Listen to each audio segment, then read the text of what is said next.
Ahora con Walter Gutiérrez, defensor del pueblo. Estamos conectados telefónicamente con él. Walter, muy buenos días, gracias por atendernos.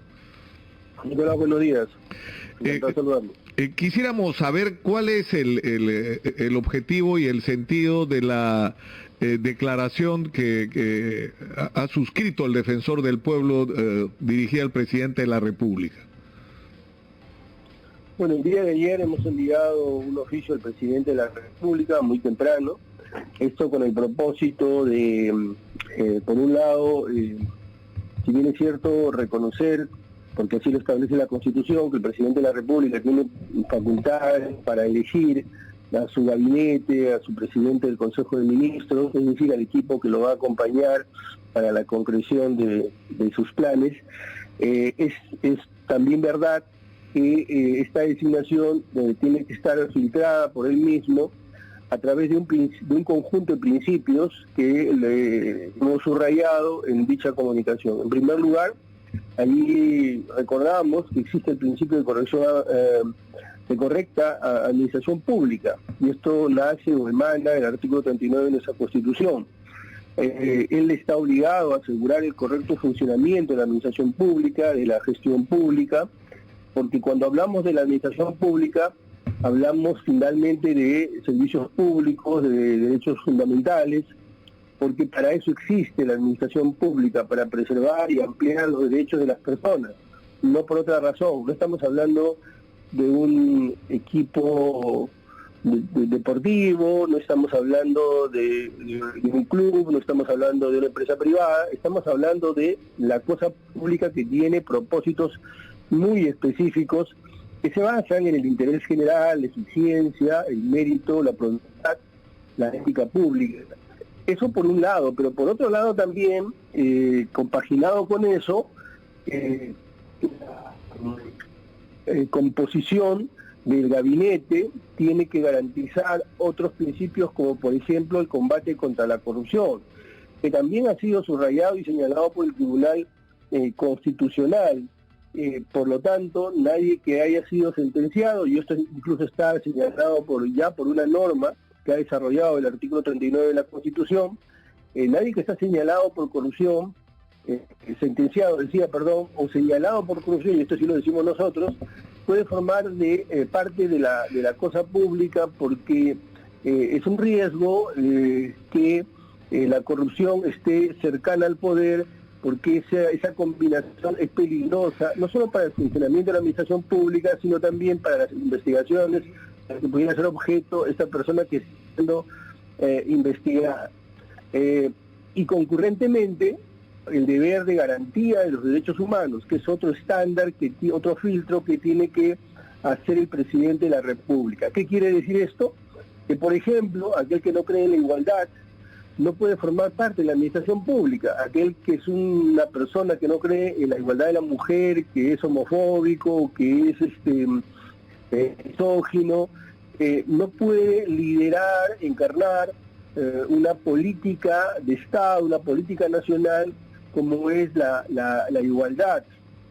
Y por todas estas razones, nosotros le estamos pidiendo al presidente que reevalúe la composición del gabinete, porque creemos que tiene una valiosa oportunidad para corregir y poder dar señales objetivas, palmarias, que tiene una vocación de vertebrar al país y de tener una relación con el Parlamento y con todas las demás instituciones del Estado, que lidere finalmente y materialice los derechos que ha prometido desarrollar. Ahora, defensor, esto digamos, es claro que el estar sentenciado o sentenciada es una condición que inhabilita para el ejercicio de la función pública, pero usted ha introducido el tema incluso de los investigados, pero ¿dónde queda el tema de la candidatura de Keiko Fujimori? No solo procesada, sino acusada por el Ministerio Público ante el Poder Judicial por gravísimos delitos asociados al lavado de activos. Es decir, con ese criterio, Keiko Fujimori no debió ser candidata a la presidencia. Digamos, si extendemos este criterio. Bueno, a ver, en primer lugar ahí hay una confusión, digamos, me va usted a perdonar, porque una cosa es aquel que llega a una instancia pública, como pudiera ser la Presidencia de la República, por elección, ¿no?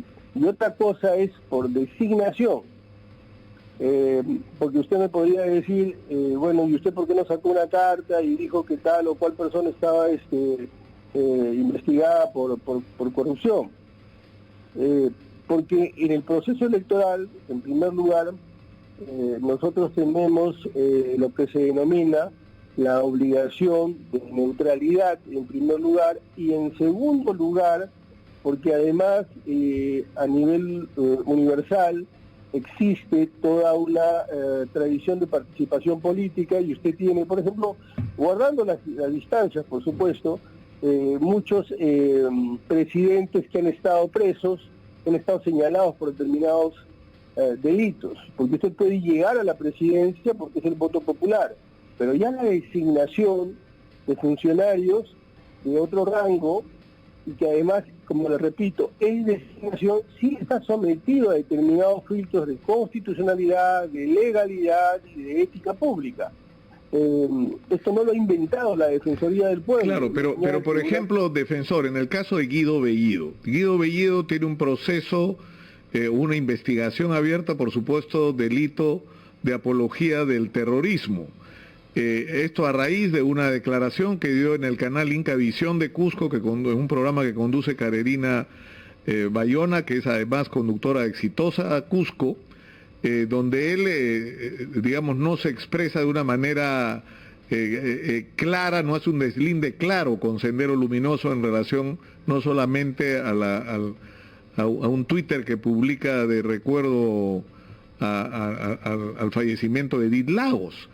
Sin embargo, luego de esa declaración, él ha insistentemente, incluyendo el día de ayer en la conferencia de prensa, tomado distancia claramente con Sendero Luminoso. ¿Eso no es suficiente para usted? Es decir, ¿usted cree que Guido Bellido debería salir por esta investigación sobre supuesto delito de apología del terrorismo? Nuestra carta no se aparca, no se estaciona en un caso en particular. Yo no me dirijo ni a Bellido, ni a otro ministro en particular. Me dirijo al presidente de la República para recordar determinados estándares. Y en esta entrevista yo no voy a ser de fiscal, y estoy seguro que usted no hará de abogado defensor de por supuesto que no. una determinada autoridad, ¿no? Yo estoy hablando de estándares que tienen que cumplirse. Pero igual quiero recordarle lo siguiente, Nicolás, no existen derechos absolutos, no hay derechos absolutos. Incluso la presunción de inocencia, que desde luego tiene que preservarse en lo individual, es decir, aquella persona que está siendo señalada por algún delito tiene todo el derecho a ejercer su derecho de defensa, tiene el derecho a un debido proceso, tiene derecho a un contradictorio en igualdad de armas, etcétera, etcétera, ¿no es cierto? Pero no tiene derecho necesariamente a acceder a un cargo público, porque con ese criterio, si nos ponemos laxos, entonces el director, aquel que ha sido, está siendo investigado por violación, puede dirigir, pues entonces un nido. Los derechos no son absolutos, No, Nicolás, eso yo lo tengo absolutamente general, claro, defensor. El interés general sí prima sobre el interés individual. Y le acabo de decir que la cosa pública tiene, al final del día, en definitiva, materializar los derechos de todos. Claro, pero yo he sido reiterativo y lo he repetido tantas veces que hay múltiples constancias de ello, que yo creo que hay que ser muy severo con respecto incluso a las personas que son investigadas por algunos delitos en particular en relación al ejercicio de la función pública. Terrorismo, narcotráfico, corrupción, yo creo que, y delitos horrendos como la violación, deberían excluir la posibilidad de la participación política de estas personas, y en el camino probablemente se cometa alguna injusticia con alguien que fue acusado de manera injusta y que finalmente fue declarado inocente, pero desde mi punto de vista es el precio que habrá que pagar por depurar el aparato del Estado de personas vinculadas a delitos graves. Es más, en segundo lugar, yo creo que ha sido un error político poner a Guido Bellido, pero digamos, una vez que estamos enfrentados a la situación de Guido Bellido, y Guido Bellido dice dos cosas: no tengo nada que ver con el terrorismo, nunca he tenido nada que ver con el terrorismo, condeno la violencia, condeno el terrorismo, y por el otro lado vamos a revisar todos y cada uno de los nombramientos que se han hecho para que todos estén apegados a ley y a derecho. ¿No le parece a usted, defensor, esto una respuesta, digamos, no que nos haga felices, sino que resulta, digamos, básicamente satisfactoria a las demandas que se están haciendo, o no? ¿O le parece que no es suficiente? Nicolás, de nuevo, yo no me voy a estacionar en un nombre en particular, porque lo que estoy planteando es un marco y un conjunto de filtros que tiene que hacer el presidente de la República. No me voy a sustituir ni le voy a señalar puntualmente al presidente, porque sería excesivo que tiene que hacer tal o cual cosa. No estoy vetando a alguien en particular, porque además no es esta función. Estoy señalando simplemente los filtros que tiene que haber. Ahora bien, filtros son filtros que tiene que hacer el presidente. Sin embargo, quien cede al poder tiene que cumplir no solo con esos filtros, pero es el único que... Sí, tenemos un problema con la calidad de comunicación. Por favor, defensor, le rogaría, vamos a volver a marcar para poder recuperar la calidad de la comunicación. La interrogante, la pregunta es: ¿cuál es la salida a esta situación? ¿No? O sea, la salida es que se tiene que ir Guido Bellido para que, por ejemplo, el Congreso de la República le dé el voto de confianza al gabinete. Algunos ministros en particular tendrían que salir, tendrían que corregirse algunos nombramientos claramente, digamos, equívocos. ¿Cuál es la salida a la situación? ¿O puede permanecer Guido Bellido luego de cerrar el ciclo de diálogo con las diferentes bancadas y luego de que aclare los cuestionamientos que han sido hechos en relación a él? Yo creo que eso es yo trataba de resumir la interrogante, defensor, porque finalmente es cierto, su declaración no se refiere a un nombre en específico, pero digamos, está claro que uno de los cuestionamientos más importantes ha sido Guido Bellido, y la pregunta es: ¿cuál es la solución a este entrampamiento? ¿Cómo vamos a salir de este entrampamiento? Bueno, nosotros al final de la carta le decimos al presidente de la República, en base a lo que le estamos puntualizando en esta comunicación, tiene que reevaluar, consideramos que debería reevaluar la designación de sus ministros, justamente estableciendo estos filtros, y a partir de ahí buscar la unidad. Si usted me pregunta ya puntualmente qué decisión tiene que tomar el presidente, yo no me puedo ni me voy a sustituir al presidente de la República. Esa es función del presidente de la República. Me parece que fue en su programa cuando usted una vez me preguntó sobre la legalidad o la legitimidad de la elección del presidente Castillo. Yo le dije con toda firmeza y claridad que tenía la legalidad y la legitimidad que dan los votos, pero a continuación acoté, dije, la legalidad se consolida en los actos, en la gestión también. Bueno, este es un momento crítico, clave, donde puede el presidente empinarse y consolidarse justamente a partir de sus actos. Y yo le decía a usted, antes de que se corte, le decía que el primer filtro, desde luego, es el presidente, asumiendo todos estos estándares y principios, pero no es solo el presidente, porque si fuera solo el presidente, bueno, entonces siempre un presidente puede saltarse los límites y en la práctica no habría control.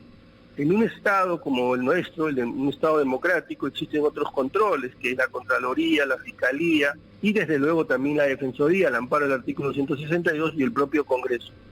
Yo creo que haría muy bien el presidente, como digo en la carta, reevaluar y tratar de liderar, porque esa es su función, a todo el Estado a partir de las promesas que hizo, que eran reducir las brechas, respetar nuestros derechos y ampliar nuestros derechos. ¿Debería el presidente convocar al acuerdo nacional?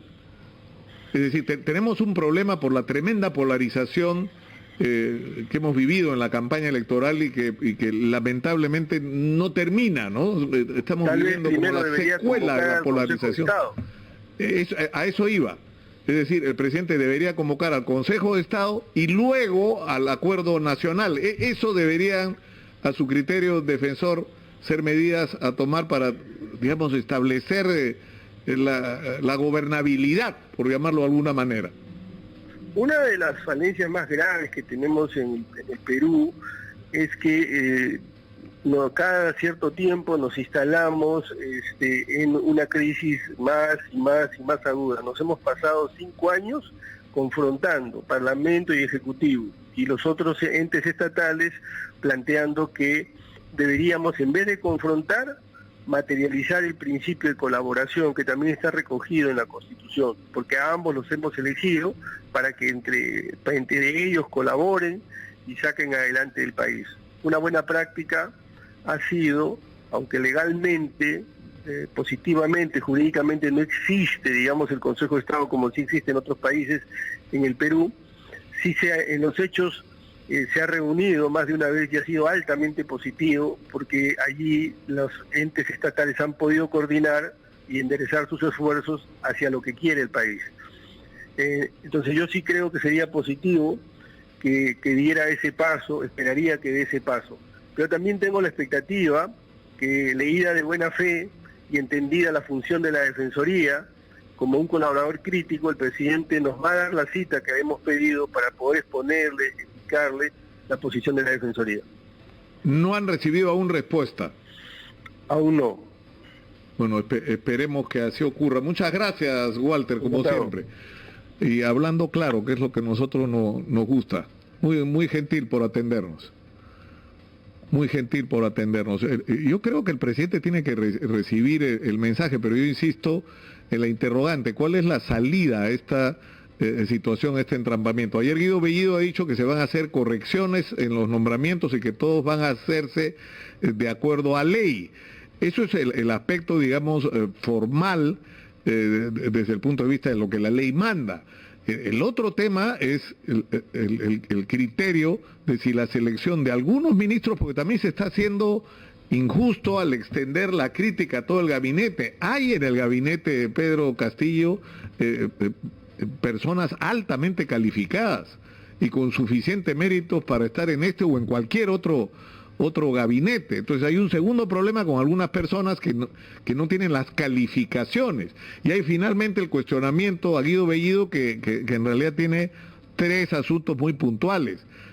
Sus dudas o su, digamos, vacilación con respecto a una condena clara, Sendero Luminoso, en una entrevista a la televisión en Cusco, y lo que fueron en el pasado posiciones suyas que pueden ser calificadas como homofóbicas y misóginas. Entonces, la pregunta es cómo se corrige esto. Si una declaración autocrítica como la que ha pretendido hacer Guido Bellido es suficiente o si esto no lo es. En todo caso, esto es una decisión que debe tomar el propio presidente Castillo y tiene que hacerlo pronto. Vamos a la pausa. Son las 9 de la mañana. Regresamos con más.